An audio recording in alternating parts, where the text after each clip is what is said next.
Good evening, everyone, and welcome to another episode of our Salem by Night Chronicle. I am the Ravenous Archon. My name is Will, and I will be your storyteller this evening. And before we get started, I will issue a trigger warning to those watching. Today's episode will be handling some very delicate things, so if at any point you need to step away or go somewhere else, I completely understand, but just be aware that there will be some very tender subjects approached and broached in this episode.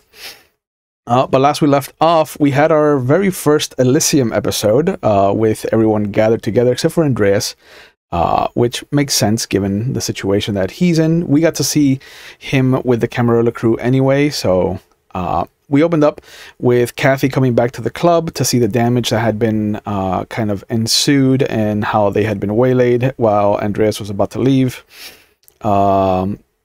We established that Carl had taken some of the samples from the blood that was left over before they cleaned everything up. And as we switched over to the Anarchs who were coming in to meet with Ivory and her coterie, we got to see that Andreas and Shepherd noticed that they were still being tailed by some of the disciples. And so they pulled away to try to kind of lead them down some side streets and to make sure that their meeting wasn't interrupted in any way, shape, or form. The two coteries finally got to meet each other face to face, and they immediately started to divulge information to each other on a tit-for-tat basis. The Camarilla crew let Melvin know that Lydia Frost is doing well and that she is now living on her own, and that they would ask her if they wanted her to be put in contact with him. The Anarch coterie revealed that Geraldine had in fact made it out of the country club when the Second Inquisition attacked during the Elysium, her last Elysium, and it was the new prince that took out the old prince. They also told them that there is an army of thin bloods being created for an unknown reason that they haven't discovered yet. And it was revealed that they also have the Malkavian Primogen's ledger, that is basically a haven/boon list for his herd information and for people that owe him favors. They learned that the hunters had been encountered by the Camarilla crew and that they had ties to the church group in Portland, the one that Erikson's cousin belonged to. They also might have a lead in that Melvin told them about the St. Vincent de Paul Church where Connie had been held with her sire, and that the picture that the Camarilla crew did reference a Father B, which might be Father Bauer, but that was neither here nor there. Ivory revealed that she is the child of Geraldine Birmingham, and so this whole situation is very close to home for her. They moved on to discuss the man who they encountered who controls reality and how both of them had come in contact with him. They didn't say anything about how the Anarch group might have been responsible for sending him over the edge, but, you know, semantics, details at this point. They moved on to discuss the options of removing Hyde as prince of the city and talking about how Otis was making a play, which I think both coteries are fine in that line of thinking, but they also told them that the Camarilla crew had told the Anarchs that they had been asked to go meet with the Malkavian Primogen because of a rogue Tremere that he had caught, and how after testing his blood they learned that he was a Semitsi instead. They learned that he was a child of Werner Hertzfeld, but that he was also removed from the board. They also let the group know that Teddy was followed to the Orpheus, and how they learned that he was also a Semitsi. But the Anarch crew had already known this because they were there when Sasha Vikos freed Teddy from the Malkavian Primogen. And they did learn that the only people that were there when Prince Hyde was confirmed as the Prince of the City was whoever is on the Primogen Council at this moment. And with that, they kind of started to wrap things up. But Erikson did let them know that Otis King had asked the Anarch group to bring Grant Reynolds to the table. And after a sharp look from Melvin, they decided to end their little meeting there. And on the way out,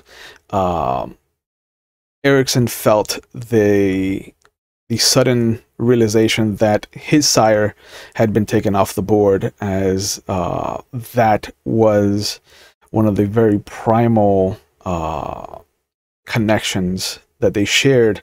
And we left off with them kind of walking over to the van, and because we do have an Andreas tonight, we'll say for coinkydinks that Andreas and Shepherd pull up just as you two get to the van. Hello, boys. It's good to see all of you again.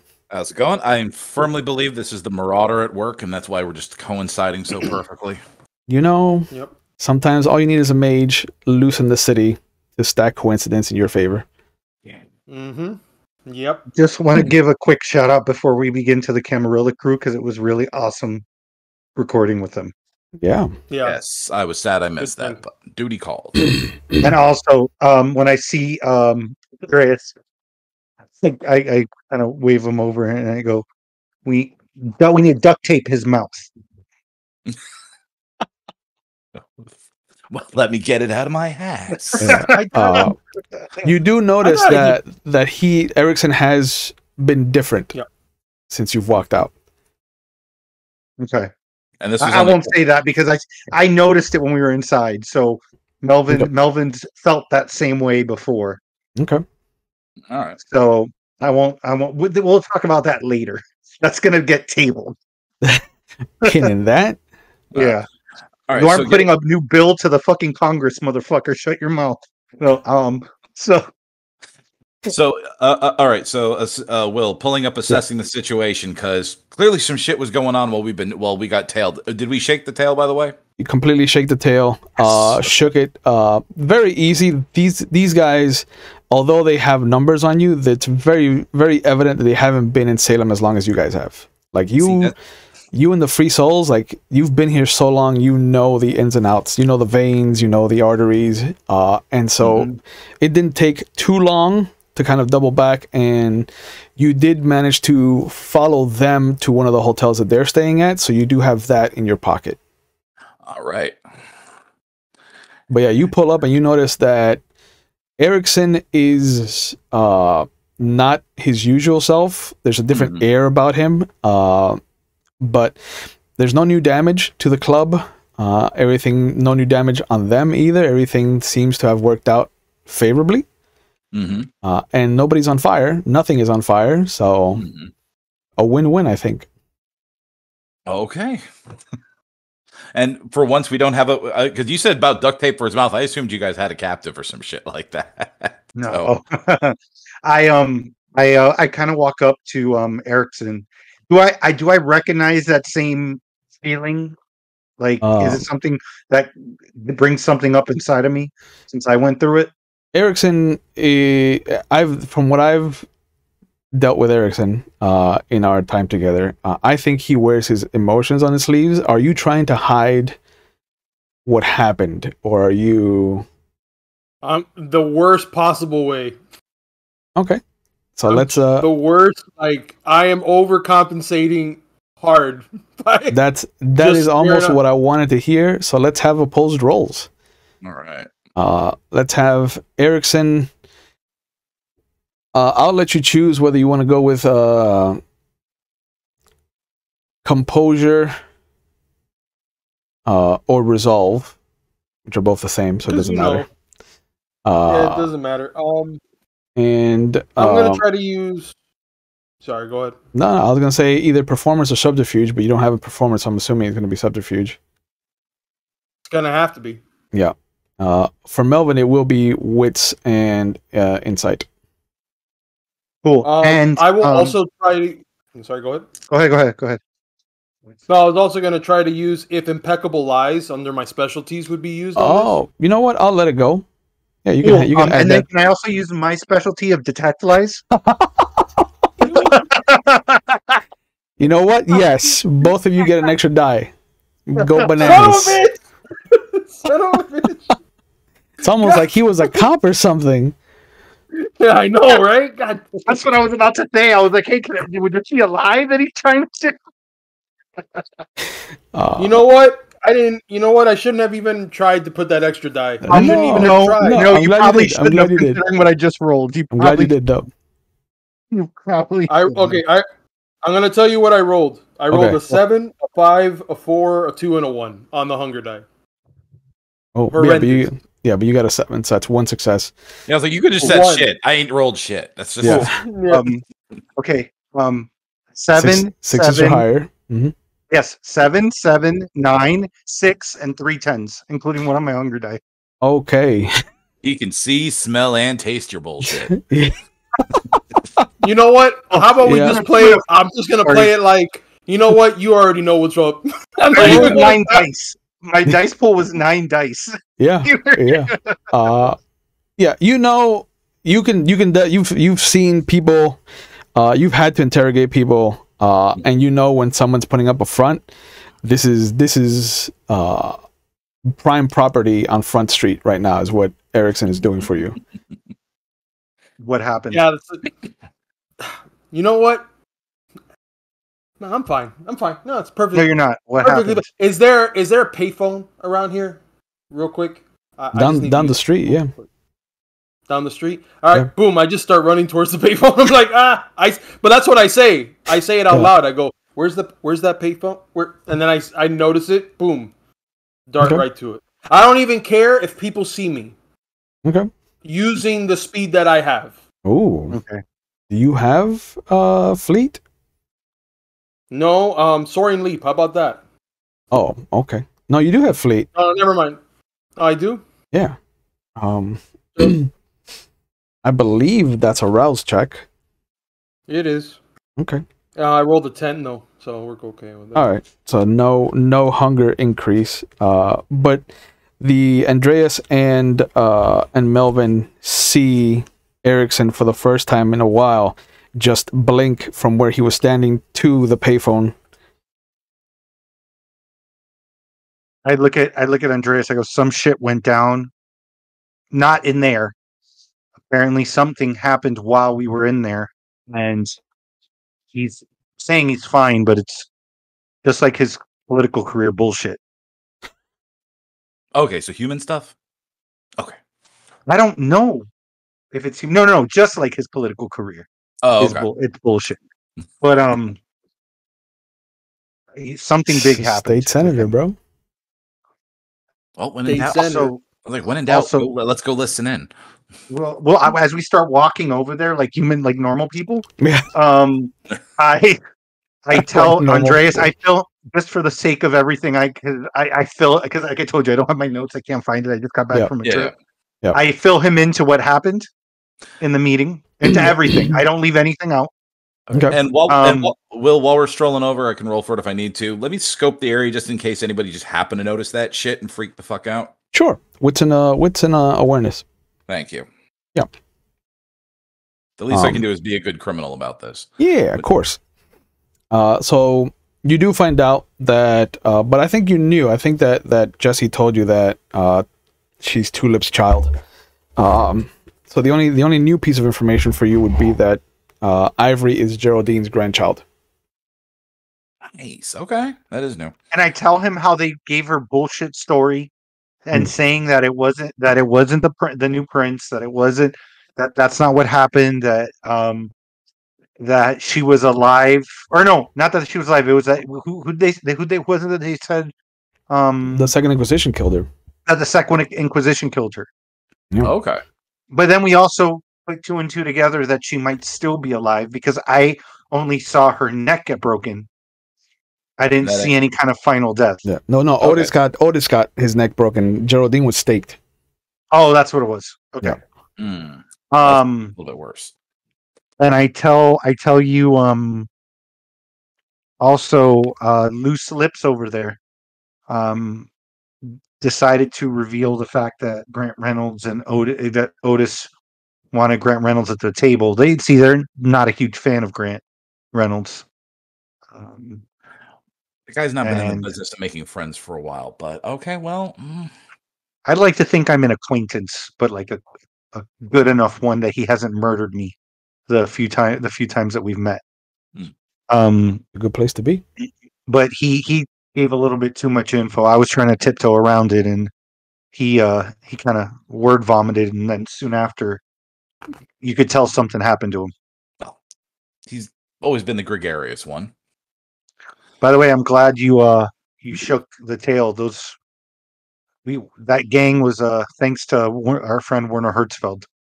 Really? Well, not only did we shake the tail, we have a return address for them. At least one.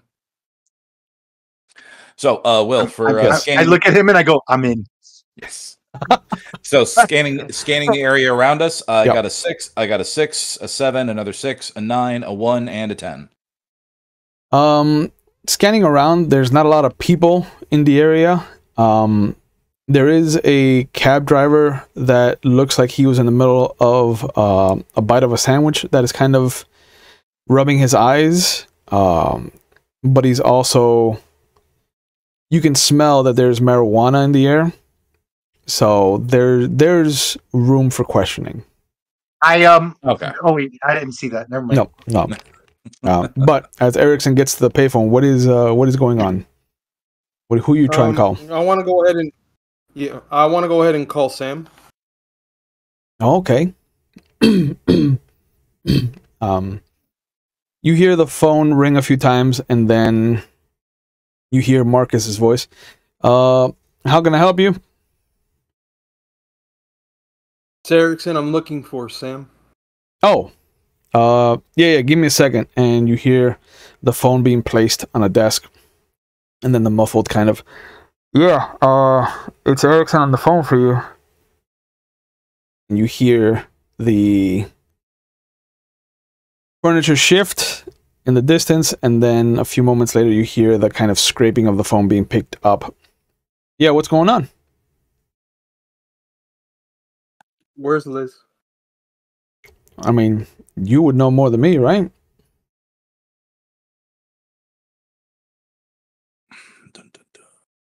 When was the last time you heard from Liz, Sam? Probably like a week ago. Was there anything in particular that you guys talked about that seemed out of place by chance? She said that she found that she had managed to rent out one of her apartments, and so she was just kind of trying to liquidate stuff, trying to find a new place. She was looking at heading back down to LA.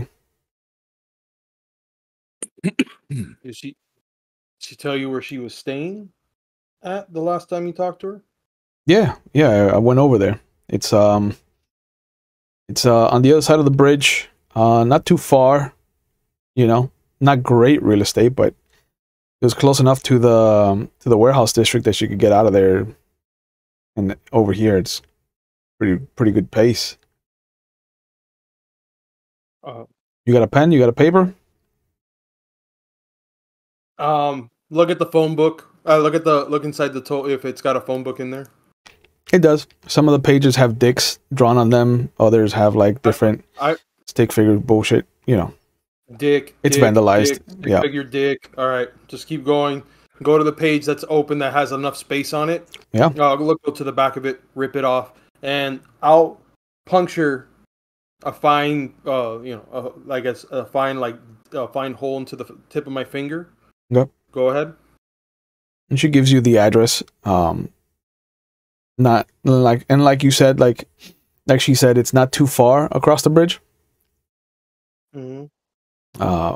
But she goes, yeah. I don't see an issue with you having her address. So if she gets mad, just start to get mad at me. Yeah. Thanks, Sam. I'll talk to you soon. All right. Yeah. I just hang up. No, I just hang up without even a response. Okay. I go ahead and I walk like I'm about to speed again, and then I realize that they're there. Okay. Take a breath and then just walk with a big smile on my face. Okay, Flash. So are you gonna stop blowing smoke up my ass and tell me what's really happening? You have the ledger, or do I? You have it. No, I'm asking. Melvin. I don't have it. So I look for it in the car. I probably either no, we didn't even put it in the car. I should have it on me then. Yeah. Yeah. It is so out of your periphery mentally that when you finally kind of look down at your hand, you've dug your fingers into its binding so far in that you've destroyed some of the information that's irrelevant, but you've created finger-sized dents into the leather-bound what was a nice ledger at some point. Erikson, just real quick, and I'm thumbing through as I have the address and the piece of paper, which I plainly leave out, and he can see that has blood all over it. Yeah, with the numbers written on. Yeah, they can smell the vitae. Yeah, so I'm just cycling through and checking to see if that address comes up on anywhere in this ledger. It does not. I close it. I go, okay, good to know. What is it that we want to do? I say that out loud. I go, what is it that we want to do? Well, we want to find out what the fuck happened with you. You can't bullshit me. I was a goddamn detective. Look, and if you can't trust us,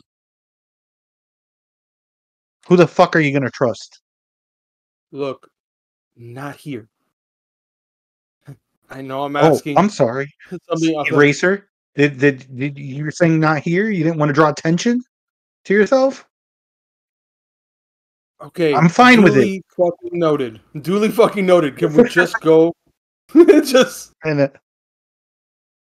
And I filled in Andreas while we were walking here waiting for you. Let's go. I look over at Andreas. I'm like, yeah, I fucked up. Can we move on, please? I don't care. I don't care if they know about Grant Reynolds. Are you kidding me? That gives them more questions and more things to guess about. Good. They're going to be confused.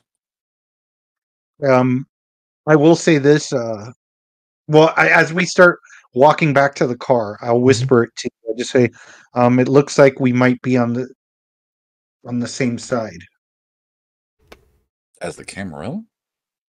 Well, as them. Oh, yeah. The pair I met, they seemed on the level. It's the higher ups in this city we've been having problems with anyway. So seems like they are too. Mm-hmm. So they're going to be doing their thing. We're going to do ours, and we're going to work together. And whatever's left of the smoking ashes of this city will divide between us. Sounds about right. All right. Love it. I get in the car and start it. I'm just waiting for them to get in already. Yeah, I was like, we better get in the fucking car. Let me tell Shepherd. What time is it right now, by the way? It's like, what did I say it was? Like almost 1? When you guys were done? I think so, yeah. I think it was like about 1 o'clock. Almost 1, yeah. So we have a few more hours. Yeah, you got time. All right, so yeah. So I'll send Shepherd away, but just on standby for now. Okay. You gonna ride with them, or you gonna take your bike? I think I'm gonna ride with them for now. Okay. So he goes up to the phone booth and he makes a phone call to somebody pick up your bike. Mm-hmm. Go ahead. No. Once they get in the car and it's closed, I say, I just look. I'm just holding on to the steering wheel, looking forward.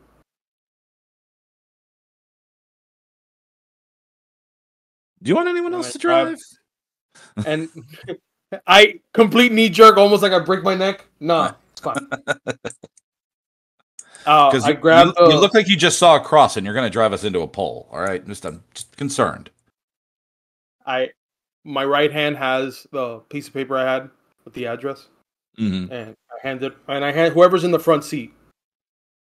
Unless this is Uber back then and you guys are in the back and I'm the only one in the front. I'll probably ride in the front just because I got in first while he was talking to Shepherd. Yeah. Mm-hmm. Yeah. So I hand the paper over to Melvin. It's one of the white pages towards the end, so it is like has a bunch of different ads on the one side, but the reverse has a blood-stained, vitae-stained address written on it. I look, I go, penis enlargement's not really my thing. And then I flip it over to the... I was going to say, I was like, snatch the paper. Oh, it's mine now. I flip it over and this is for science. This is for science. I'll read him the address. I'm like, this is where we're going? How far is that from here? With this time period of the evening, maybe 20 minutes at most. Oh, that's easy. We burn down 3 or 4 before we have to go to bed. Yeah. So I start driving towards there. I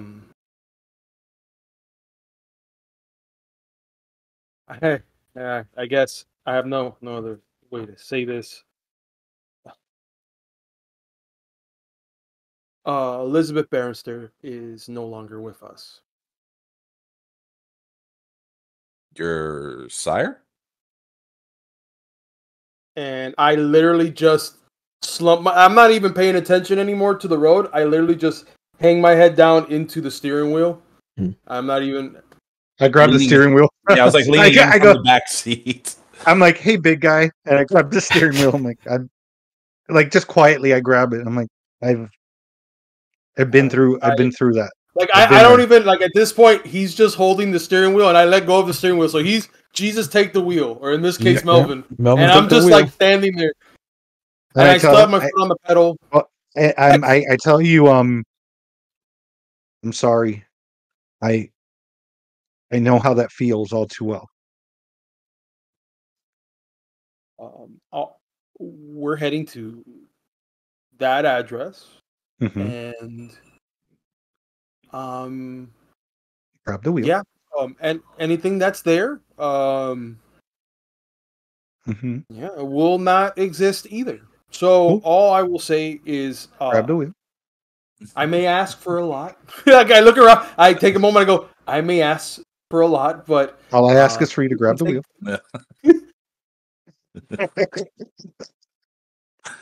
all I ask. And then now I gotta do the stupid driving thing that they do. Like, I go, thank you. Thank you. Thanks. All I ask is that we come to this address, and yeah, I just need to get some information.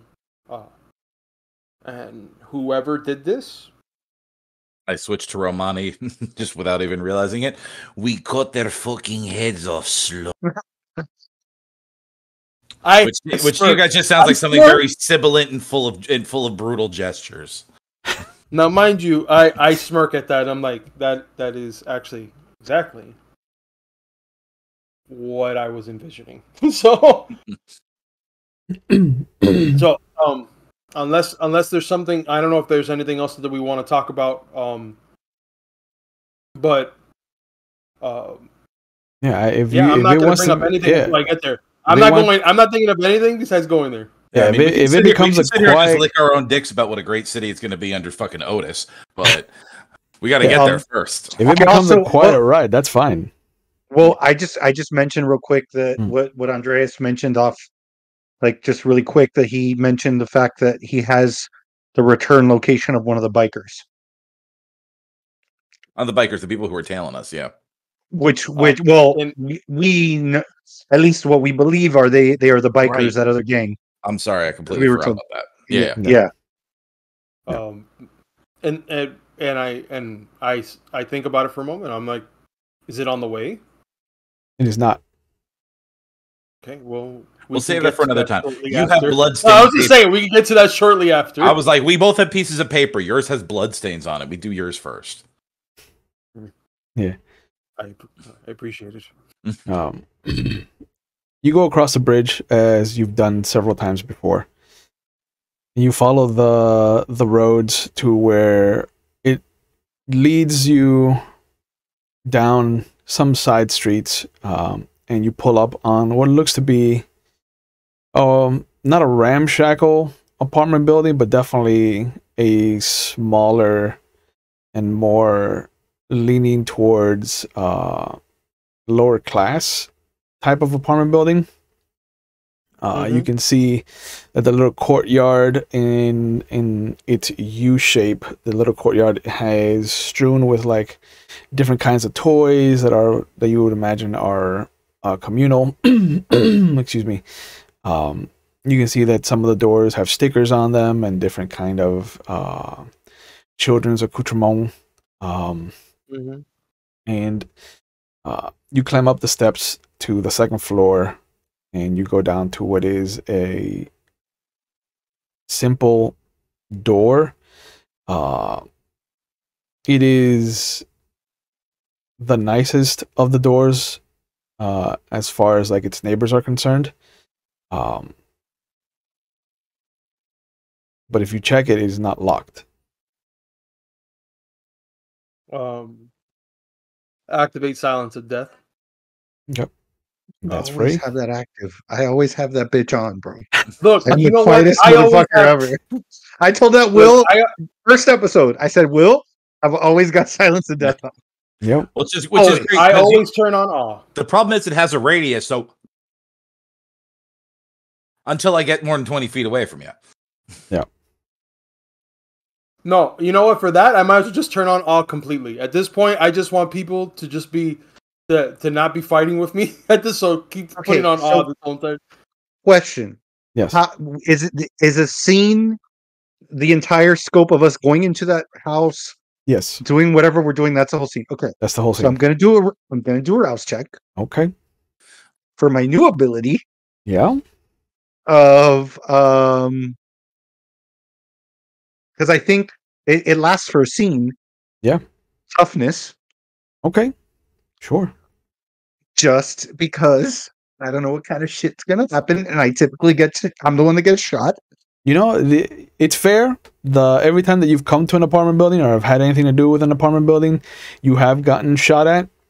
Correct. So I understand where you're coming from, and I fully endorse your attempt to create mitigation. Some kind of a shield. Yes. Yeah, some kind of mitigation. I rolled a 6 on my die. So you've got it activated without a hunger increase. So yes, and for those who don't know, I get to subtract my fortitude from any superficial damage I take. Correct. It's very nice. In other words, I won't die as quickly. Correct. Now you can take a 50 caliber shot and survive. I mean, I did the 30-06. Now it's it's the 50. Yeah. His bucket list is to get shot at by every single caliber. Every caliber. See if he can survive it. Yeah. See if he can survive it. I go to grab the door to open it, but then I stop myself. Okay. And with my right hand, I reach to the back to the revolver. To that revolver. Okay. And again, deep breath. Yep. It does feel cold to the touch. How ugly are we expecting this? I mean, as ugly as you want to make it. You guys, and I'm very. This is probably the softest I'll ever talk in front of these guys. Just let me know how many are in there, and if this is going to be as bad as I think it's going to be. Will, I've realized for the occasion, I think it's actually time to pop claws for the first time. Ooh! You know what? You know what, baby boy? You know what, baby boy? I'm joining you. I got claws too. Because I got claws too. You know what? And this wasn't going to be an encounter, it better be now. And I'm going to activate the one ability that my good friend Andreas gave me from Presence, and I'm going to activate Dawn. So I'm terrifying looking motherfucker. Okay. I got a 7 on my rouse check. What's the roll to pop? It is just a rouse check. Okay. To pull your claws out. 9. Okay, so both of you managed to pull claws out without getting hungrier. Erikson, as you open your eyes after your soft moment with your ex-ghoul, you see her face materialize through the doorway in just a single finger. Thanks. And then she vanishes.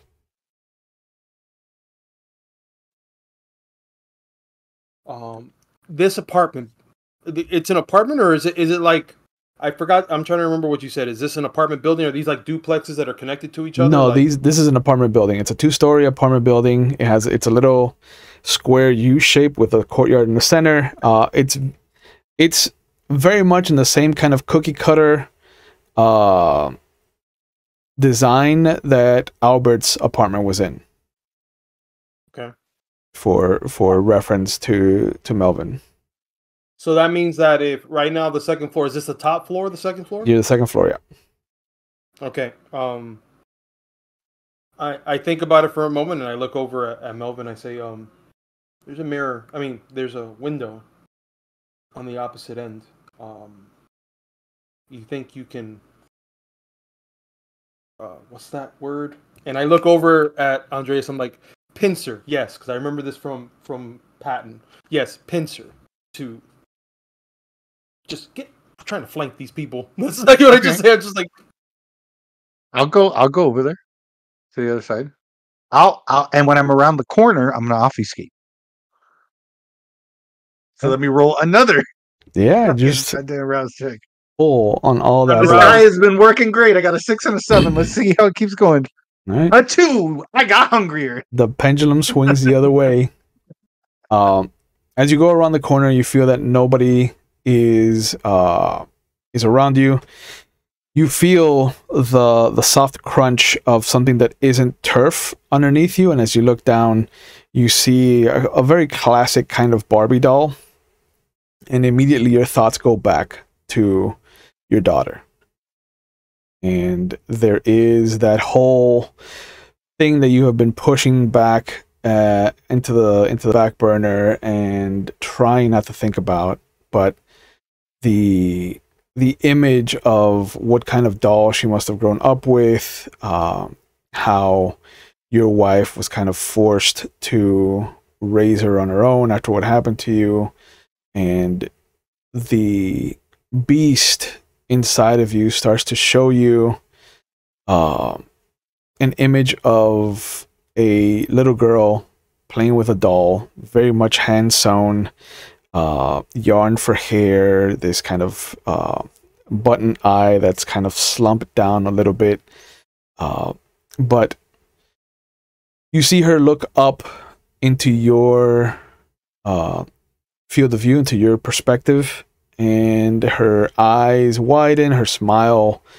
envelops her face, and she immediately gets up and comes running in your direction, and tactily you feel that little hug against your waist. And as the hands come up, you know that your hands, they come up to hold her. It doesn't feel like skin and flesh and bone. It feels much softer, and as you grab the shoulders to pull the thing back, it is a doll in and of itself, and your hands just kind of squeeze into the cloth that was used to create the body, and you can feel that straw innards, and as your emotions start to turn towards horror, the same little button, loose kind of button eye dangling, just suddenly blinks and looks up at you, and there's this face of fear and shock and terror, and that's when the beast lets you back into the real world. But you find your way around. You use your soaring leap to jump up to the balcony. Mm-hmm. The sliding glass door is not locked. Inside, since you can actually see what's going on, you see spatters of blood along the walls. You see pools here and there. Furniture has been destroyed. It looks like there was a struggle here. But this is just the kitchen and the living room. You can see that there's a hallway that leads to where you imagine the room and the bathroom are. I'm gonna deactivate taunt. Yep. Because that's gonna make people aware that something is there. Sure. And I'm going to see if the door is open. It is unlocked. It will slide open. I will try to slide it open as quietly as I can. I mean, you are not making any noise because the silence of death, so it extends to the Well, door. There you go. Cinematically, it'll extend to the door, so you open it as quietly as possible. Yeah. There's no sound of the rolling plastic wheels. I'm gonna do the Ace Ventura. Oh, Yep. But around the same time that you're opening your door, I imagine that Erikson counts down a reasonable amount of time to let Melvin get around. And so both of you open your doors respectively around the same time. So Erikson will see the sliding glass door opening. Melvin will see the front door opening with Erikson and Andreas about to step in. Yep. I am not going to Immediately, stand what do I see? in the hallway. I'm going to be a little bit off in case he pulls his gun out, shoot at something that's in between us. Correct. Got you. Yeah. No, now's not That's the time for smart. self-preservation. I do no such thing. But you two see the same thing that I described for him. There's signs of combat in the apartment building. There's spatters of blood here and there. And the moment you both open the doors and the wind kind of travels through, that you can smell that heavy iron and kind of hint of copper. You can taste it in the back of your throat. The majority of this is regular human blood, but there are tinges of vitae here and there. So you do know that this was not a one-sided fight. This was definitely a give and take. More give than take from the look of it. But the spatter stretches out from the front door and really diminishes towards the sliding glass door to the balcony. But it continues down the hall towards the bedroom. Excuse me. Is there's no remains, there's no body, there's no parts, nothing like that. It's just blood is what we're seeing.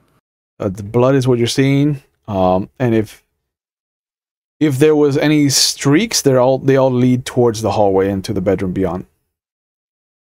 No, and then even me not being the greatest detective in the group, I can sort that out where that's going. Yep. Cool. So that's exactly what I'm doing. I don't even I take very calculated steps. Okay. I don't try to rush. I'm not trying to scare what's in there to try to escape. This is literally me trying to see if something's there. It's gonna get got. Let that know right now. This is a scene that I think Melvin hasn't seen in a while, but this is definitely reminiscent of gangland violence. Okay. This definitely takes you back to like what you saw back in Chicago while you were still in the force. It's a little less gruesome because there's no bodies. Yet. There's a lot of blood. But there's the same amount of blood. And you can see little pools here and there where bodies might have been slumped. But if you all turn the corner into the hallway, you'll see that the bathroom is wide open. The door looks to have a head-sized hole just about where most of your chests start. And there is just the kind of ring of blood around it. There is a broken toilet. But the bedroom door is ajar. And it just has a little crack. But you can see that there were some paintings on the wall that are broken and kind of tossed to one side. And here there is also more kind of wide spurts of blood against the wall. And again, there's just hints here and there of vitae. Okay. I'll bump Kenny. Okay. I'm sorry, Erikson. I'll bump Sure. Erikson and kind of showing the direction that I'm going towards bedroom door. And I'm going to, if I'm correct me if I'm wrong with this. Sure. Since it went with the sliding door, I'm assuming that with this door, it's going to be able to let me slide it open quietly. Yeah. So I will slowly push it open enough so that I'm seeing if they're noticing that now the door is moving. Yeah. Both of you, Erikson and Andreas, will suddenly see and before you even get to the door, like they'll see the sudden impression that your shoe makes against the blood. So they'll see you stepping towards the door before it starts to open. Okay. But as the door opens, you will see that the bedroom is in the same kind of state of disarray. There's broken furniture here and there. The bed, unmade, has a body on top of it. Hands splayed out, legs, for the most part, bent the wrong way, but outward, almost like a starfish.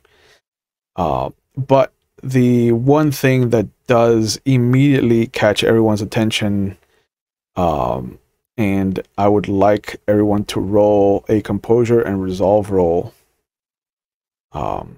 for this. Andreas and Melvin only need one success. Erikson is going to need substantially more. I got 2 10s, a 6 and a 7 on my hunger die, and a 1. Okay, so you're good. 2 9s and a 7. Okay, Andreas is fine. I got 2 9s, an 8, and a 2. Okay. You feel like the beast is tearing up your throat. You can feel it clawing like down your arms towards your fingertips. You can feel it just kind of scraping its bestial kind of haunches, its hind legs down your thighs and your shins. Kind of, it feels like it wants to take over your body, and it wants to you can feel it just want to drain the world dry. The body on the bed is that of Elizabeth Barrister. And unlike anything you have ever seen before, this body is lying, hands splayed out to either side. Its head is twisted and cracked. And the one thing that really is what forced all of you to take a step back is that her rib cage has been opened and splayed out like a full concave display. The organs are missing, but you also see that some kind of message has been etched into the rib cage, like a warning or a service of notice. Something looks to have been just etched into her musculature. Like the world's most fucked up fortune cookie. Correct. I'm going to come out of obfuscate. Okay. I'm going to walk over. Does this look surgical, or does this look like flesh crafty kind of shit? You would have to get closer and give me a wits and medicine. I will. Okay. If I don't have medicine, I can't roll medicine. You can roll. It's just going to be many more difficulty. Yeah. Real quick, if he's moving up, I'm stopping him from getting anywhere near her right now. Okay. Which one of the two are you stopping? Because Melvin... If I got to roll for both, I'll roll for both. And if I have to use prowess, I will put prowess to stop getting them close to that body right now. Hey, the good thing you use your toughness then, Melvin. Give me a dexterity... I'm not trying to hurt them. I'm just trying to stop them from moving forward. So Erikson, give me a dexterity and brawl check. Does Melvin want to try and avoid being stopped? Or does he let himself get grabbed? Because he will see Erikson reach out for him. I'll let myself get grabbed. Okay, so you don't have to roll. Oh, okay. Good, because it was horrible. I rolled before he said horrible. that. Yeah. I rolled before he said that on my wits, and I got 4 successes.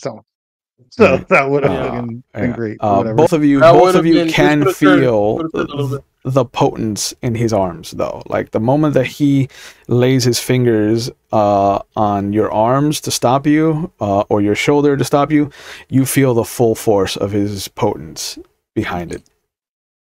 It's not trying to harm you, but it is there as a clear and present message. Mm-hmm. But yeah, the moment that both of you kind of take that impetus to move forward, like clamps, you feel one arm on you, one arm on the other guy.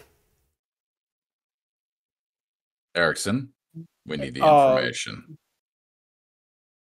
I put my hands up, and I let the claws like retract. Yep. So it just shows my hands again. I let go.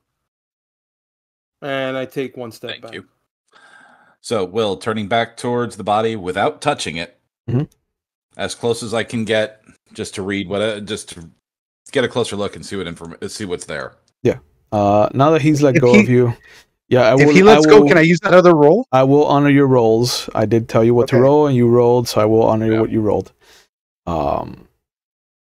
It very clearly says, "For Carthage, usurper, may the clan burn with you," and it's signed the Baron.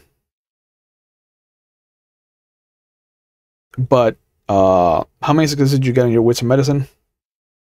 Oh, I don't have shit in medicine, but I got 4 in wits. So yeah, I got 2 6s, a 7, and a 2.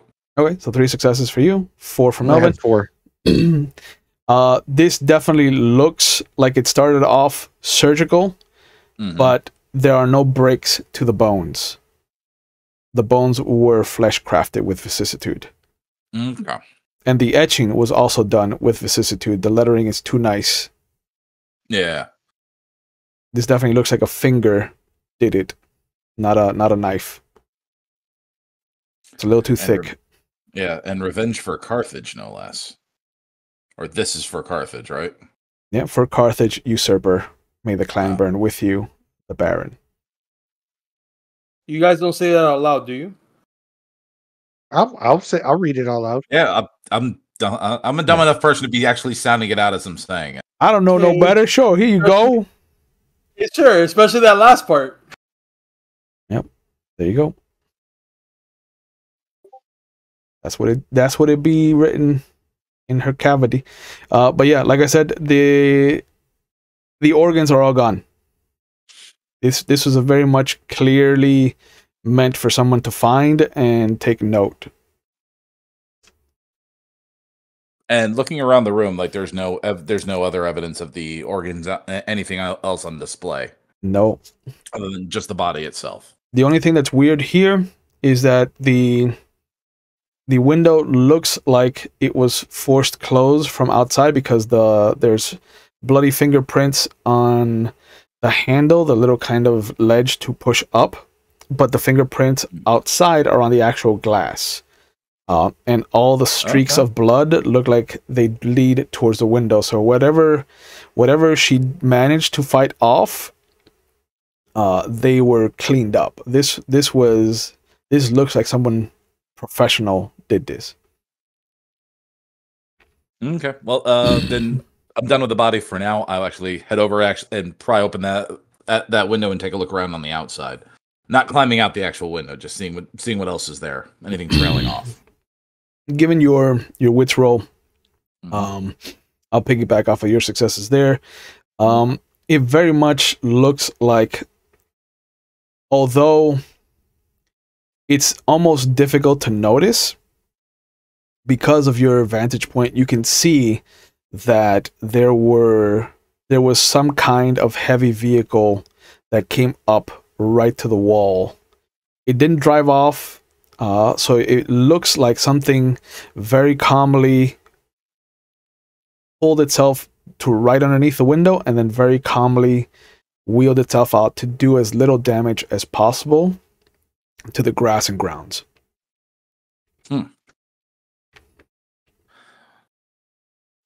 So yeah, leaning back in through the window, the scene's been processed. So in this room is the only room, obviously, that has just vampire blood all over it. There is no trace of anything else that we could think of. Not even.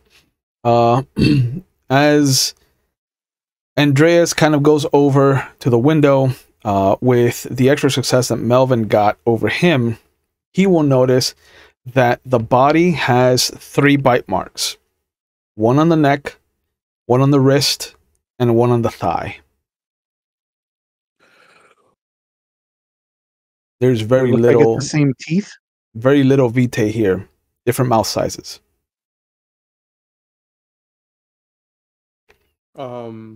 So I finally get the resolve now to actually walk forward to see her.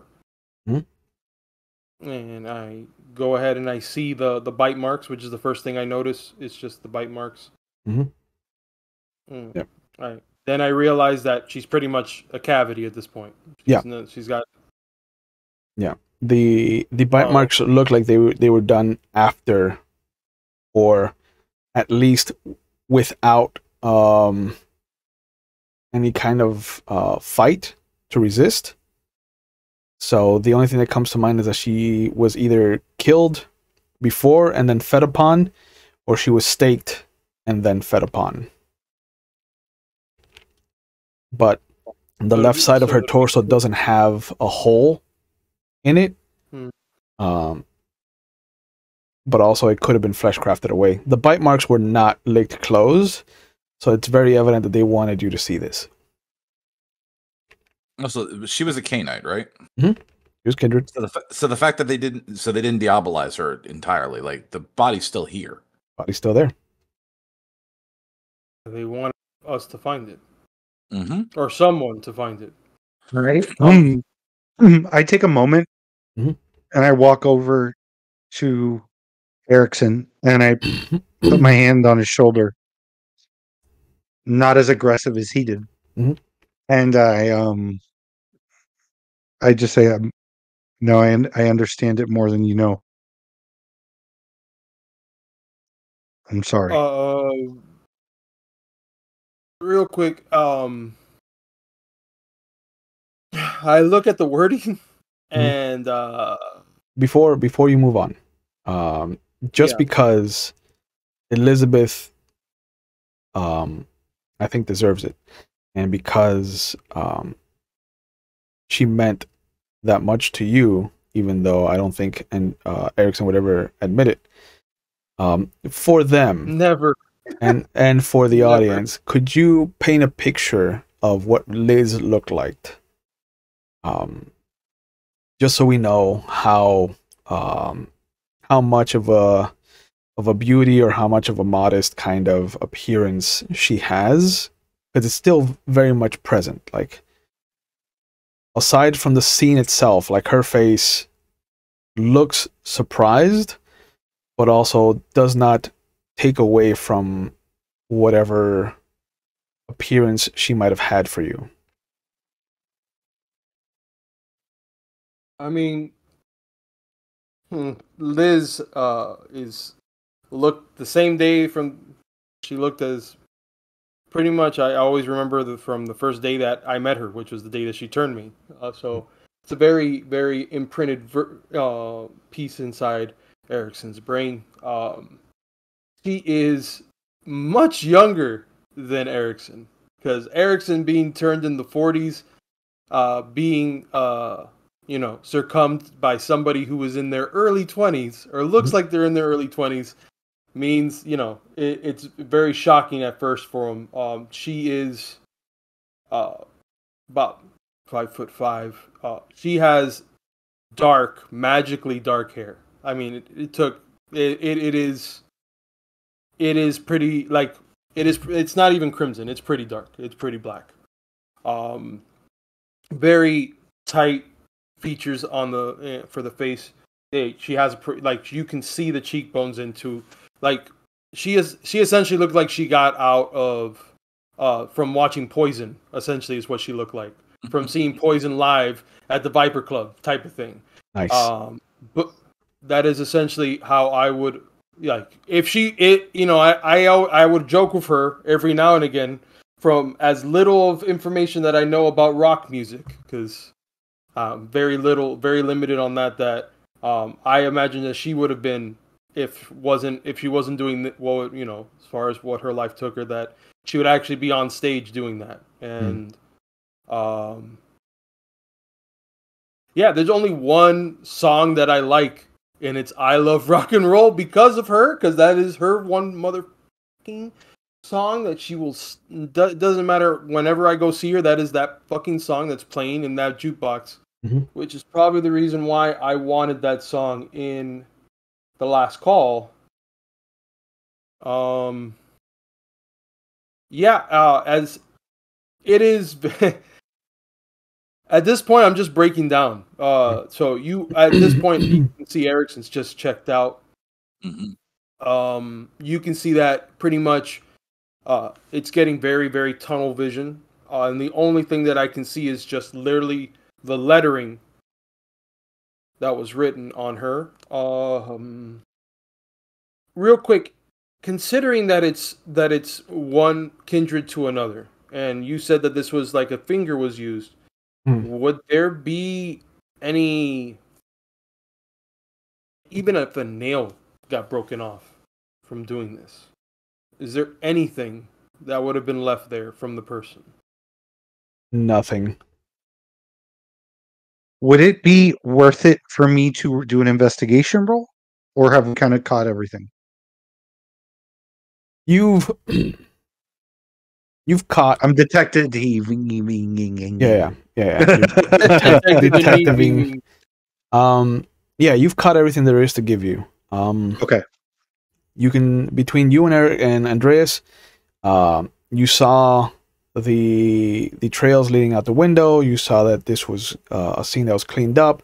You see that there is too much blood in the rest of the apartment, and the damage to the door, to the bathroom, to the sink, the toilet itself.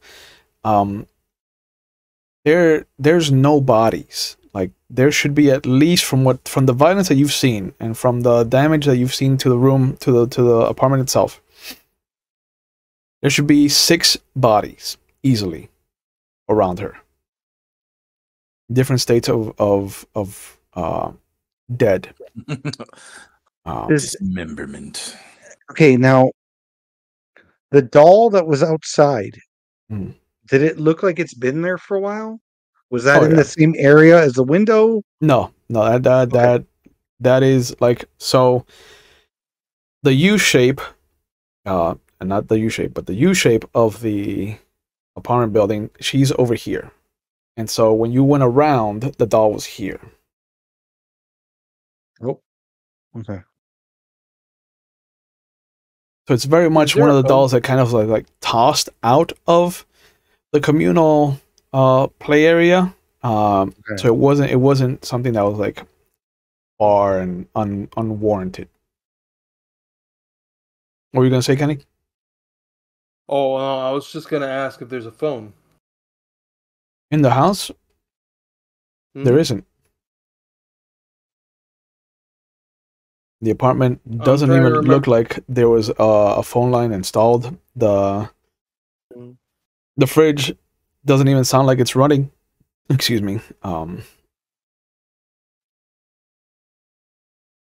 like, even when you instinctively went to turn on the lights, like, none of the switches work. Like, you're in very much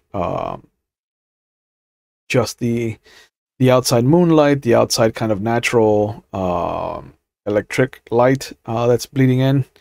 It looks like several of the blackout curtains were ripped off, but it does also, looking around, you can see that there is a closed off space where she would sleep under the bed.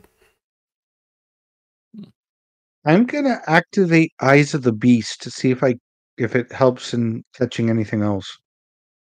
Okay, that's a free power. I feel like I've spent too much, Ralph. I've rolled the dice, literally. You've rolled a lot. Yeah, no. Looking into the closet, there's not really a lot of clothing. There's maybe like 4 or 5 sets of clothing.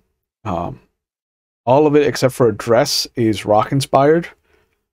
There's a Queen t-shirt. There's a Joan Jett and the Blackhawks t-shirt. Couple jeans. There is a long, thick jacket. Couple shoes, mostly sneakers. But there is like one pair of good shoes that match the dress. So she definitely cleaned up.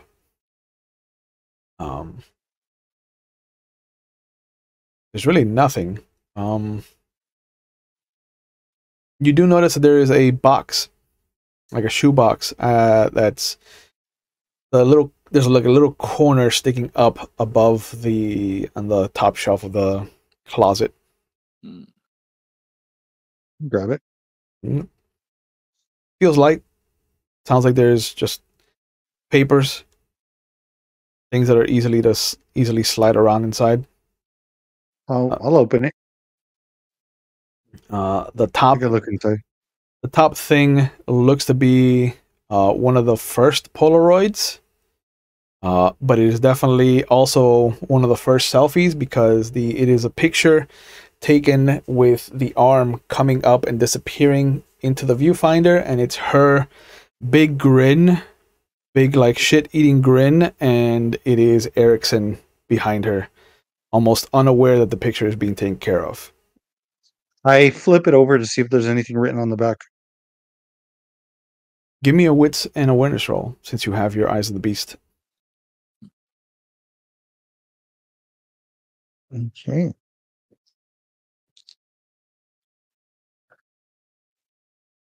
I got a 10 and a 9 on the hunger. And then I got a 9652. Okay. Written in Sharpie, and almost indistinguishable from the black back of the Polaroid. It says "my prize," but prize is in quotations. I agree. But there's a few more Polaroids. There's one of her and Samantha Crushing. There's one of her, Samantha Crushing, and Marcus. Clearly at the Albatross. There's a band in the background. All you can see is what looks to be the image of a skull with a raven on it, and then the letters NEAPW. I'll walk out and I'll take the box over to Andreas, and specifically I'll hand him the Polaroid. You mean Erikson? Or Erikson, I'm sorry. Yeah. Sorry. Erikson. I keep getting thrown off because of the to Erikson. Yeah. I can just imagine Andreas like looking at a picture of Erikson, like, yeah, so. I don't think he's much of a prize right either. There. Yeah, I don't see as much as a prize either. Yeah. But so I go, I think you should keep this. I look Actually, over I give at him the box. Polaroid. Yeah. I look over the Polaroid and I flip it over to the other side for what it reads, and I'm just like, such a bitch. I laugh it off. And I put the Polaroid inside the box, and I close the lid, and my face goes back to what it was before. So I've only known 2 barons, and we know who one of them is.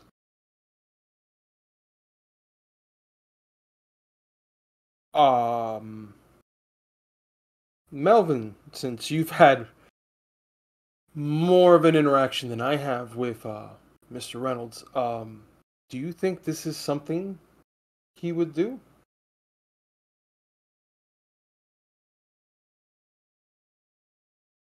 The straight answer, yeah.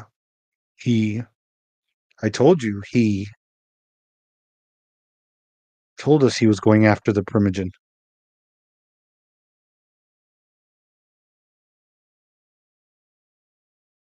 Hold up, real quick, just so I can remember. My sire was part of the Primogen? He was not.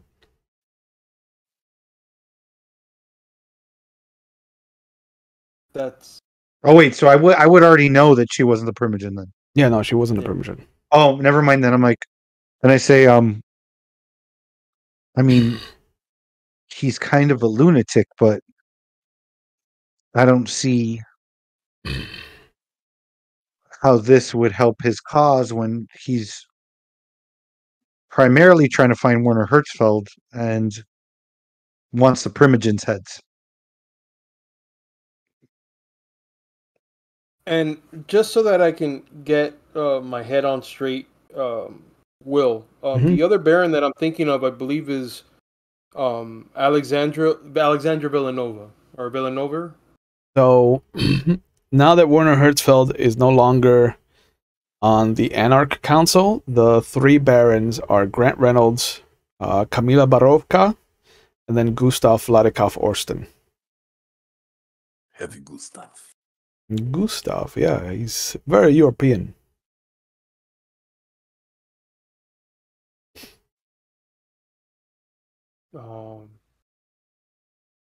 And I'm trying to remember now. My sire is who?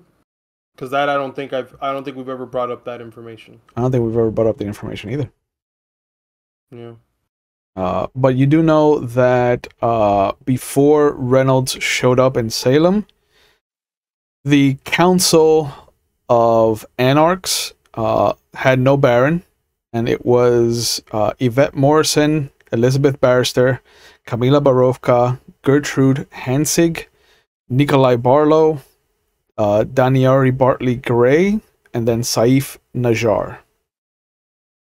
Nikolai Barlow, Daniari Gray, and Saif Najjar have left Salem.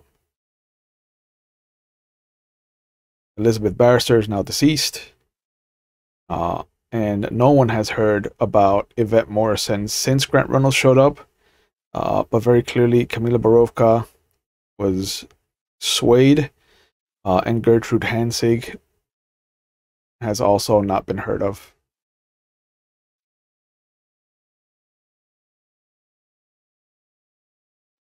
Yeah.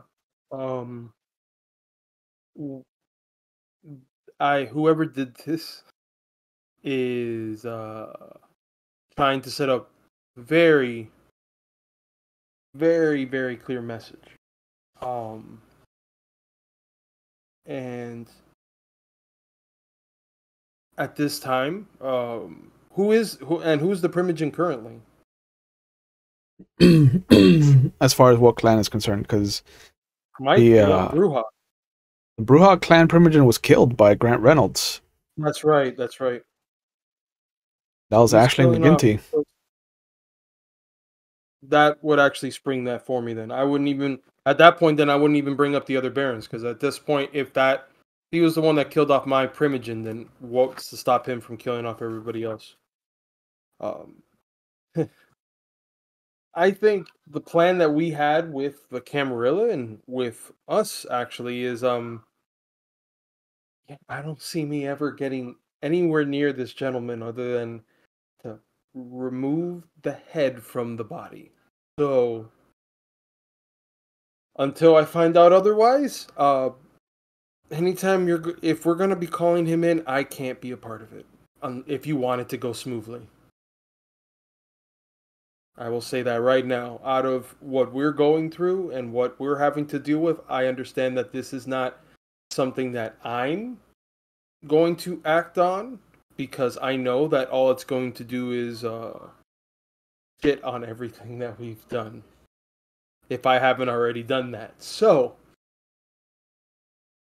just know that currently Grant Reynolds is, if when I have the chance, he will no longer be here. And I say that. I will tell you this. If it was him, I don't think he needs 6 people.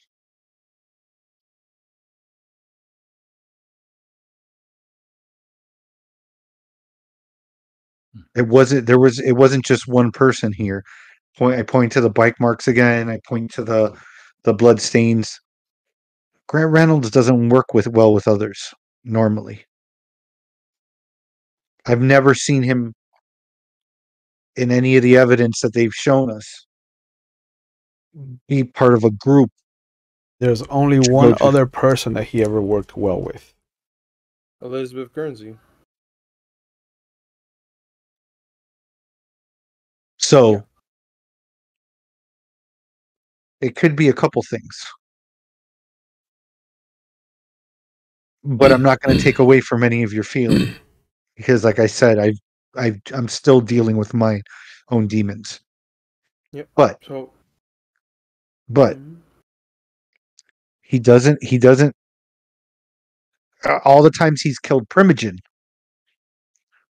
that so far, it's my understanding that he's been working alone. Secondly, he's been targeting the Primogen. So, with all due respect, I don't see how him doing this to her would help him get to the Primogen. I see that my friends bring logic into my insane rantings. I'm not telling you that you can't feel the way you do, because God knows that it's changed the person I am. But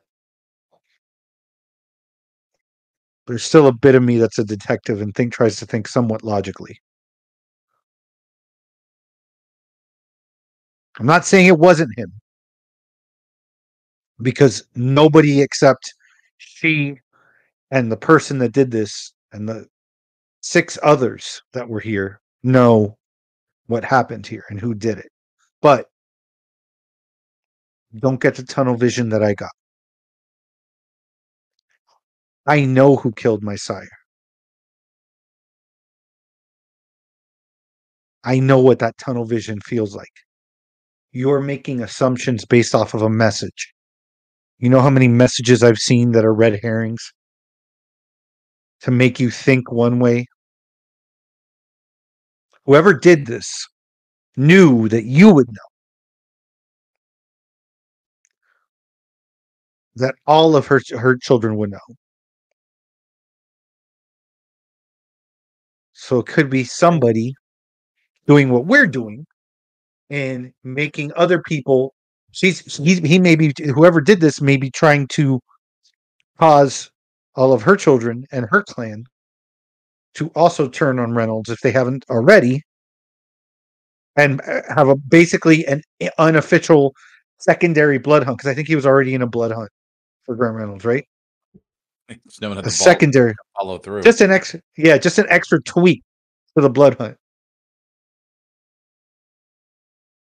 You know, when he says that piece regarding childer,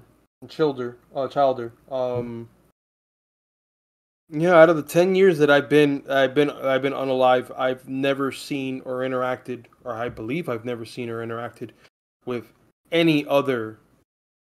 You were her only one. I was her only one.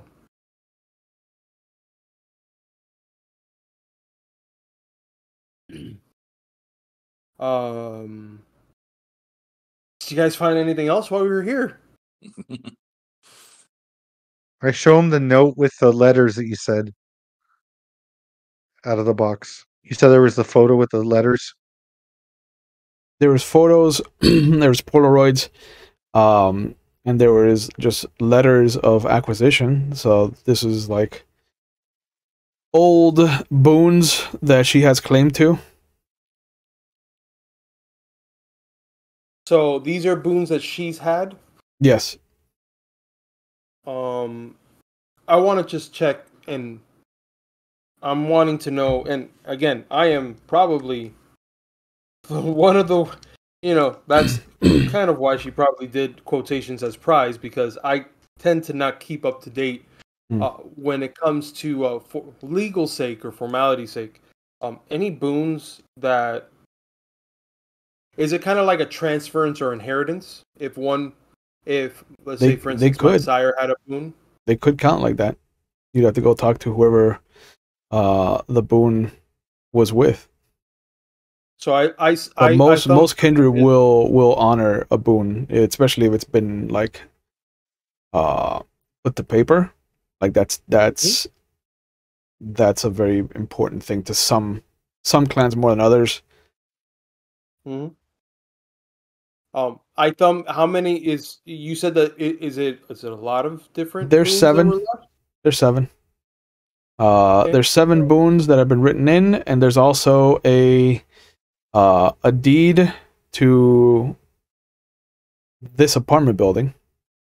And it looks like just some powers of attorney paperwork that had been granted over to what you imagine is her descendant, because it's all written out to a Jonathan Bloom. Would she have ever brought up Jonathan Bloom? Not at all. These boons, who are they from? 3 of them don't matter anymore because Aisling McGinty is dead. Cool. But she did have a couple for Aisling. 2 of them might be really interesting for you because they belong to Anastasia Richards, who, to remind you, is the Ventru Primogen. One of them belongs to Margaret Sullivan.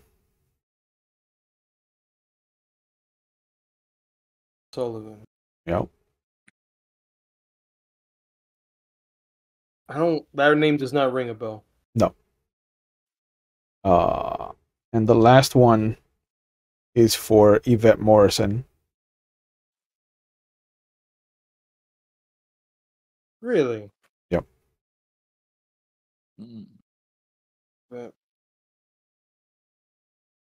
So if she's still alive, she might honor it. So with that,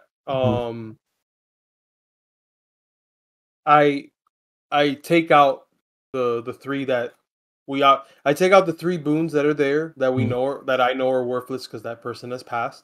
Yeah. And I shake them a little bit, and then I crumble it in my hand. Yeah, I crumble it in my hand, and I toss it off to the side. Okay. I take out the remaining 4 pieces of 4 notes regarding these boons. Anybody ever heard of Margaret Sullivan? Melvin would have. Margaret Sullivan is one of the few gangrels that was in the city. Okay. Aside from Joshua. And once Joshua and Connie left, she was assigned as a whip by the sheriff.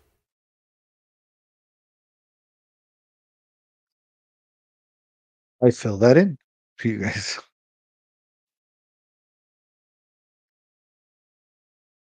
Detective. It's the greatest detective. I spit shine my badge every night. I also, I have that. I rifle through the pages and I look at it and I'm like, Anastasia Richards is also in here. So that means that little wrinkle on the ventry, something fierce. You got a bone on them? 2. I start audible laugh. 2 of them. God, this just begs the question: what the fuck she did to earn these? Mm-hmm. Yeah, and Some things are one better left Yvette Morrison. unknown. Yeah. The newest one is the one for the gangrel. It's maybe 5 years old. Then the 2 for Anastasia Richards are maybe 2 or 3 years apart from each other.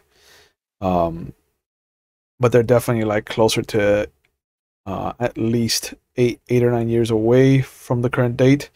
The oldest one is the one for Yvette Morrison. Mm-hmm. That one goes back to 1972. The one for Margaret Sullivan, since that's the most recent one, that would have been within the time that I was her childer. Oh, for sure. But I would have never had any interaction or never heard from Margaret Sullivan in this You might have at all. you might have heard that she did a favor for a gangrel, but the most popular gangrel in the city was always Joshua. So she might have let it hang like that. I grabbed the papers and I put them back in the box, and I closed the box and put it underneath my arm. Mm-hmm. And I say,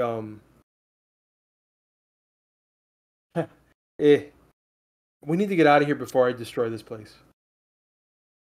Well, yeah, especially because you have the deed to this place, so we don't want to burn. We don't want to actually burn down a building you technically own now. Should we call the sheriff?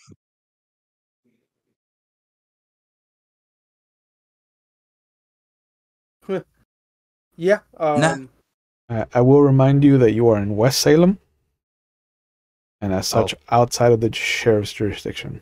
Got it. Well, who would have jurisdiction here? Technically, Otis. And his sheriff is Manny Garza. When I come to that realization, I'm just like, the dildo of consequence rarely arrives lubed. I love that. That's my new favorite saying. When I see him do that face, I say, I'll talk to him. a very, very soft, audible thank you. I'll start making my way downstairs. Yeah, making my way downstairs. Fuck this place. Need to get the fuck out. Need to get the fuck out. Doodly doodly doo. We maybe spent half an hour, 45 minutes there, so it's almost 2 now. Mm-hmm. Yeah. I will recommend us going, and if you guys want to drop me off, I can go and talk to Otis or Manny and let them know, because I don't think we should delay on this. Yeah, well, especially for dealing with the other stuff in there, since I think we just left at least one body in there.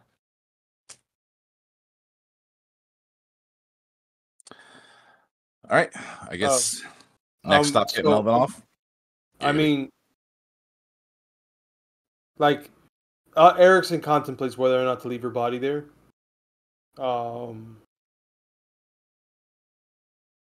You know, in fact, as he gets down to the steps, he stops himself.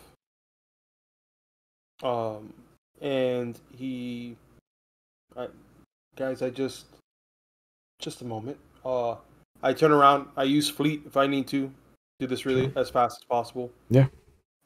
Just want to go ahead and just wrap up the body, and I bring her back down.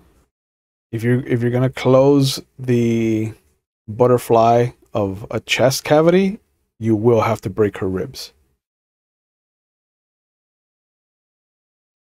So whatever that's gonna do to you, be aware of that. Oh, fuck it. I'm already off the deep end at this point. I'm just. I was gonna say, it was like we can bundle her up and just get her into the back. I'll sit in the back. I'll sit in the back seat. So I'm just wrapping her. I'm not gonna try to disturb the body. Whole idea is just to wrap it as nicely as possible. Sure. It's not. She's not going in the trunk. I'm just going because. So yeah, I bring her down. Yep. And I put her in the car.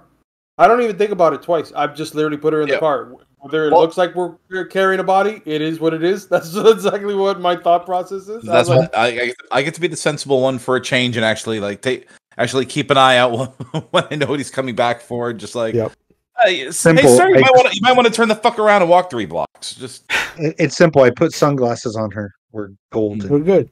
Yeah, sunglasses and a hat. Yep. You stay on her right. You stay on her left side in case she has to sign any forms. Yeah, we're gonna burn you. So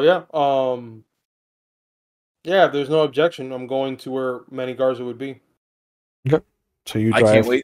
I can't wait to see this shit. You drive up to the Red Eye Lounge. All of you getting down, or are you just gonna drop off Melvin and then? No, I'm going with him. Okay. And I'm not going to say anything. I'm just going to be there. And depending on his reaction and how he handles this situation will determine my actions and whether or not this game will end very abruptly. Sure. You get there. The bouncer kind of looks at all 3 of you. He just nods at Melvin. Mr. Wright. Nod. Mr. Colson's in the office if you'd like to talk to him.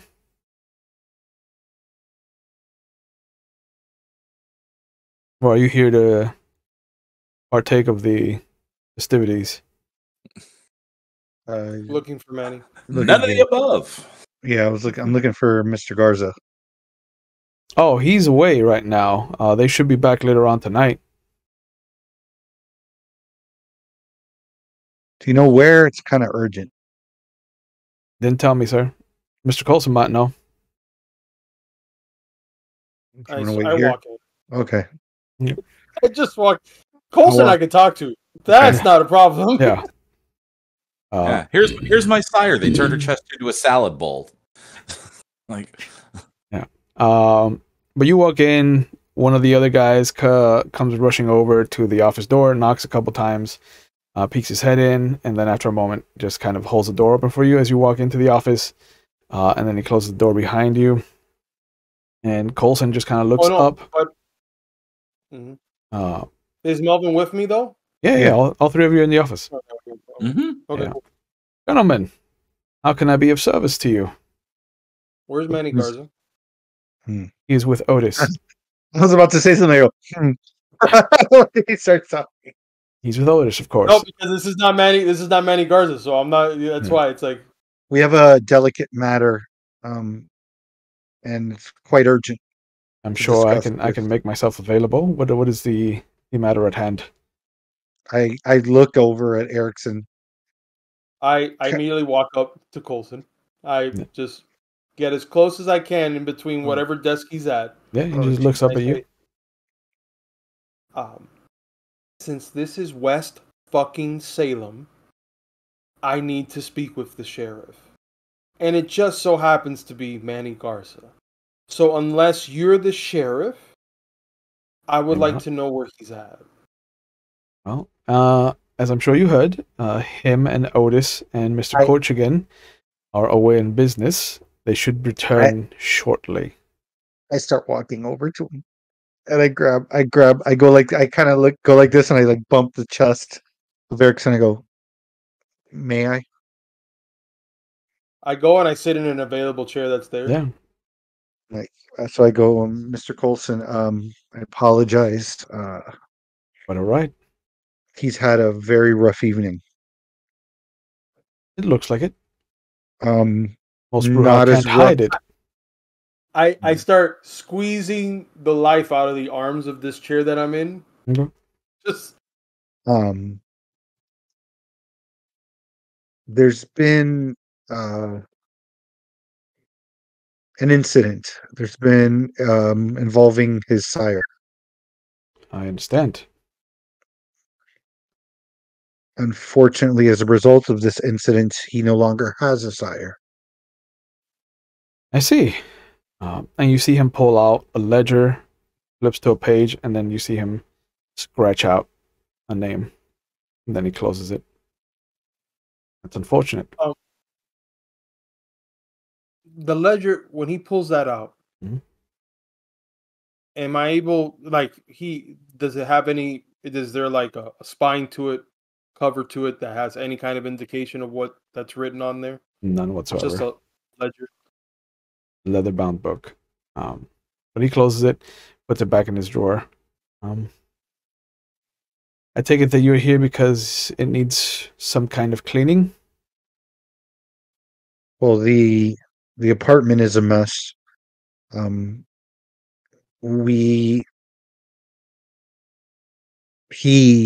Erikson, could not bring himself to understandably leave the body. So it's currently in our vehicle. Understood. There's some additional items of concern, though. And given our previous meetings with Otis and certain things that were mentioned in said meeting, that may need to be brought to his attention urgently. I understand. About certain relationships. Do we want to tackle one thing at a time and deal with the body first? I would think that would probably be best. We wanted to at least make the sheriff aware, as well as Otis. We'll make sure that he is made aware. And then he turns one of his notepads around, puts a pen down next to it. He's like, if you could write the address of where we need to clean up, I will make sure that a team is sent. And please be thorough with your address. If there's an apartment number or a specific unit behind the house or something like that, please make a note of that. Once you're done, if you would like to meet me out back in the dumpster with the body, I would be happy to help you be rid of it. Like, I tilt my head up and I just get up out of the chair and I go downstairs to go ahead, because the body's still in the car, correct? Well, wait, you need to write the address because I don't know the address. Oh, I grab the piece of paper that has the blood on it and I slam it on his table, and then I go. I go. Yep. When I see him do that, I go, I got it. Like, I grab the paper and I write it. Oh, I'll take care of this. If you go around back, you see that he will walk out with you and go out to the back of the establishment. He will scoot some of his employees back into the bar as he comes around. You see him light up a cigarette like he's about to smoke, and just holds it by his waist. And when you come over, he tells you very matter-of-factly, just like, when you are done with her, please put her in this specific bin for me, please. It's been treated for what I'm about to do. When they leave the room, I actually write on the note additional information, including that it looks like there was multiple people. I also notate the 3 bite marks. Yep. I don't mention the ribs. That's something I want to discuss personally. Okay. And gauge reactions. But I notate that maybe additional review or care should be taken prior to cleaning. Excuse me. Okay. See if there's something they can pull. Like they can find. Yeah. Maybe we couldn't figure out. Of course. But once you put the body in the dumpster, you see him use the cigarette to kind of etch symbols in the air. And then he flicks it towards the dumpster. It never makes it into the dumpster itself. The moment it crosses the kind of two-dimensional plane of where the dumpster opens, the whole thing catches fire. Do I have to roll for a resolve on this? Nope. He warned you what was going to happen and just asked you to kind of step back. But he did just kind of flick the cigarette in. You see the whole thing kind of swirl into a reverse tornado of fire, and then just comes crashing down into an actual vortex that eats itself up and immediately disintegrates the body. It's over in like 3 or 4 seconds. And I'm just staring into this now empty dumpster. Yep. I'm just staring. That's exactly what I'm doing. I'm comatose at this point. And as he's about to walk past you, he does put his hand on your shoulder. He's just like, I apologize for whatever this toll might take on you, Mr. Wood. Just know that I will make sure that Mr. Garza and Mr. King are made aware of what needs to happen, and that you have an urge to meet with them. We'll be in contact. That won't be necessary, because I will be fucking in this exact spot until Manny Garza or Otis King comes to unless I'm advised once they're in this building. And if they happen to not be in the building, and should the sun arise, I will then just meet Liz a lot sooner than anticipated. And I just stand there. Understood. And he walks back inside the club.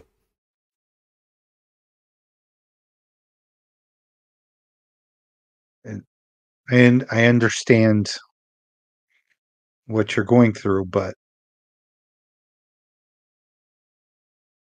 wouldn't it be better when you meet Liz that you let her know that you got the son of a bitch that did it to her?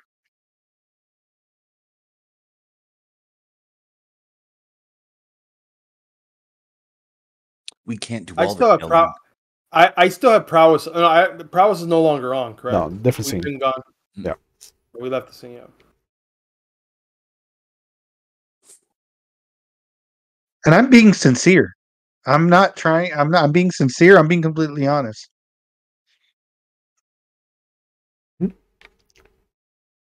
God damn it, bro. Why do I have to I say it under my breath. I'm like, God damn it, bro. Every time that I just want to be fucking extreme, you have to bring me down. I'm just like, just literally cursing, like going, I wanted to just be fucking dramatic. That's all. And I waited till he left. Yeah, I know. No, you waited till I was just like, but I say it under my breath as I'm walking, and you guys can hear it immediately that what I'm saying, but I'm just like, I fucking need to get answers, and then I'm just walking right on in.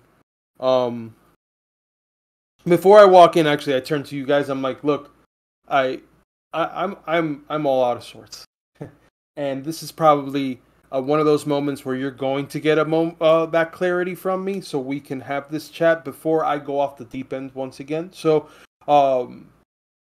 if you think we need to go to that return address to those people that happen to try to gun us down, then by all means I will follow. But just know that the moment the moment we have where we can get in touch with this sheriff, quotations sheriff, then that will be my priority. So.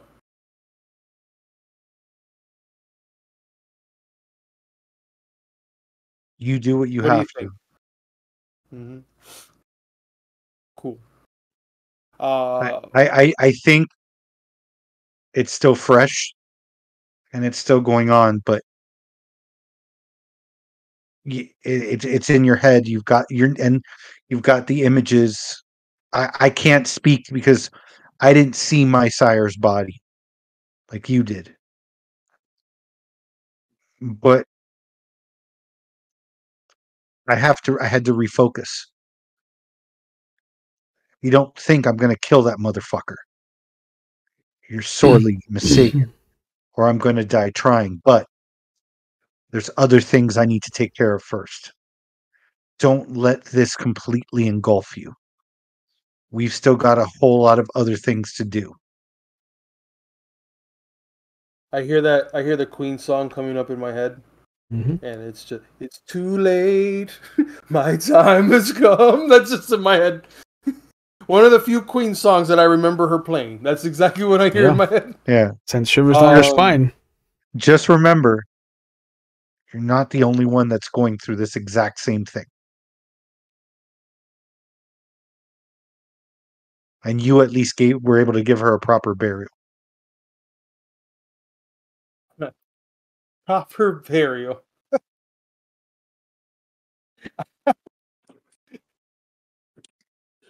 I just start with that. I'm just walking right on in. Just like, yeah, proper. Okay. As you guys decide to wait for Otis and the crew to come back, I think this is a good spot to call it for tonight. Sabat? Sabat. It's a good spot. There's no Sabat around here. Who told you that? Yet. Yet. That was a Freudian slip, sir. That was a Freudian slip. Maybe. So, as always, thank you guys for letting me take you on this journey.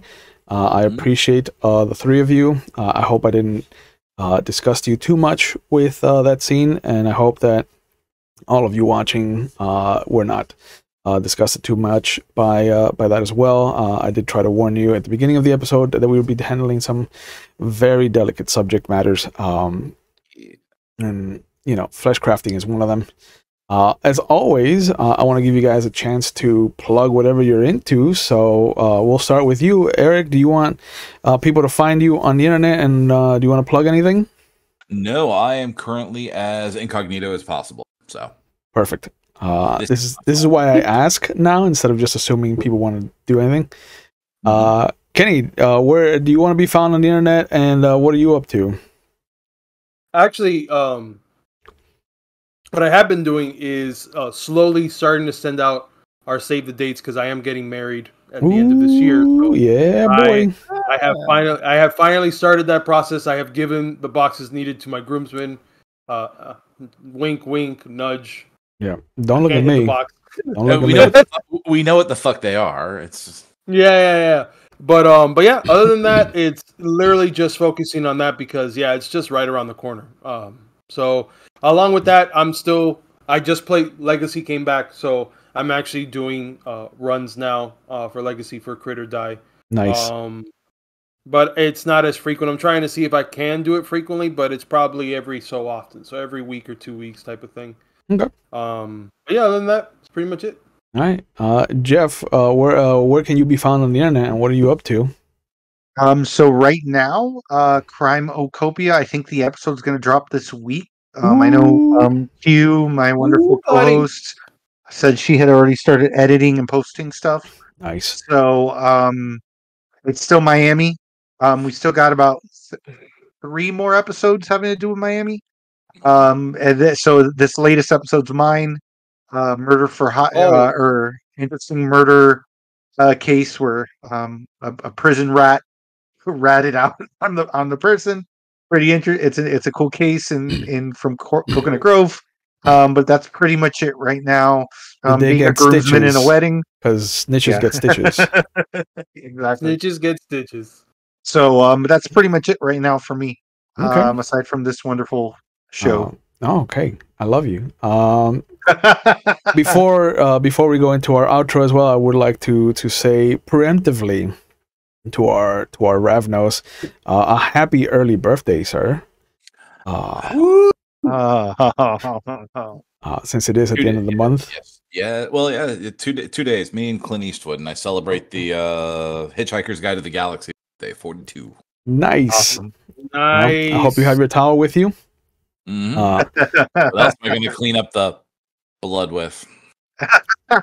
There you go. But as always, nice. I want to thank you guys again for allowing me to talk you into being a part of this. I know for some of you it has been traumatizing. But It's you always know, adversity breeds character. So, Mhm. but that being said, given the heavy topic of tonight, I do want to say that if you need help, if you find yourself needing help, just know that we are big advocates here on the channel of mental health and being okay to not be okay. So if you're watching live, there are phone numbers going up on the Twitch chat. They'll be in the description box if you're watching on YouTube later. If you're not in the United States, there's a link going up as well, so you can find the resources you need in the areas closest to you. Because I think there has been a lot of stigma or taboo attached to mental health, and I think the more people know that it is okay to not be okay, the more it becomes generalized, and the more we can start to really crack into it and treat it for what it really is, which is just part of our general health. Also, I think it goes back to just being kind. You know, being nice is performative, but being kind can really change the trajectory of somebody's life. So if you can approach things from an angle of kindness from now on, I think it'll be a lot better for everyone involved. But as always, you can catch us here on Mondays for our Vampire the Masquerade Chronicle. It's a 2-part chronicle following an Anarch coterie, which you saw tonight, and a Camarilla coterie, which you'll see next week. Tuesdays are for Legend of the Five Rings, or Werewolf the Wild West, which tomorrow will be Werewolf the Wild West. We get to see our Ragabash come back. So it's going to be a very, very emotion-filled episode, I think. And then every other Thursday, we do a 7th Sea campaign. We had one last week, so we won't see one this week. But starting next week, you will be able to catch me on McStabber Studios on Wednesdays for our Vampire the Dark Ages campaign. And starting this Friday, throughout June and July, you will see on Fridays a Star Wars Chronicle run by me. So I'm going to be introducing people to the West End Games version of Star Wars, which is arguably the best version of the TTRPG property, because it's not D&D in space, and it's not whatever the fuck Fantasy Flight did to that system. So, but as always, I love your faces. Take care of yourselves, take care of each other, and we will see you when we see you. Have a good night. Bye.